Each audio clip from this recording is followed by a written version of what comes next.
আরও একটা অফার দিচ্ছি যারা বাসা, office, corporate office, meeting room, guest room কিংবা রেস্টুরেন্টসের জন্য সিসিটিভি ক্যামেরা ডিসপ্লে খুঁজছেন, কিংবা যারা আছেন যে ক্লাসরুমের জন্য তারা ডিজিটাল বোর্ড খুঁজছেন, তাদের জন্য চমৎকার ওয়ারেন্টি গ্যারান্টি সহ একদম গুণগত মান নিশ্চয়তা সম্পন্ন টেলিভিশনের খোঁজ দিচ্ছি আজ।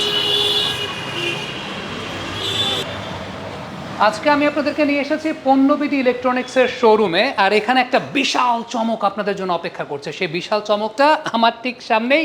বিশাল একটা চমক, সেটা হচ্ছে পেন্টানিক ব্র্যান্ডের বিভিন্ন টেলিভিশন। তার মধ্যে এই টেলিভিশনটা সবচাইতে ইউনিক। আমার কাছে পুরোপুরি মনে হচ্ছে যে আমি মনে হয় মাঠে বসেই খেলাটা দেখছি। পেন্টানিক ব্র্যান্ডের 100 ইঞ্চির television. Just look at the display, look at the dimension. 100 ইঞ্চির টেলিভিশন পেন্টানিক ব্র্যান্ডের, চমৎকার। এই পাশে যদি আমরা দেখি তাহলে এই পাশে আছে 85 ইঞ্চিসের, অর্থাৎ 85 ইঞ্চির টেলিভিশন পেন্টানিক ব্র্যান্ডের। ওপরে দুটো আছে 75 ইঞ্চির পেন্টানিক ব্র্যান্ডের এটাও, আর এই পাশে আছে 55 ইঞ্চির টেলিভিশন। সো এই টেলিভিশনটা আমার না এখান থেকে আসলে একদম মানে সরতে ইচ্ছা করছে না। আপনি খালি চিন্তা করেন যে 100 ইঞ্চির টেলিভিশন, একটা লেগ গ্ল্যান্স দেখলাম, বল ফাইন লেগে গেল, পুরো মনে হচ্ছে যে আমি মনে হয় মিরপুর স্টেডিয়ামের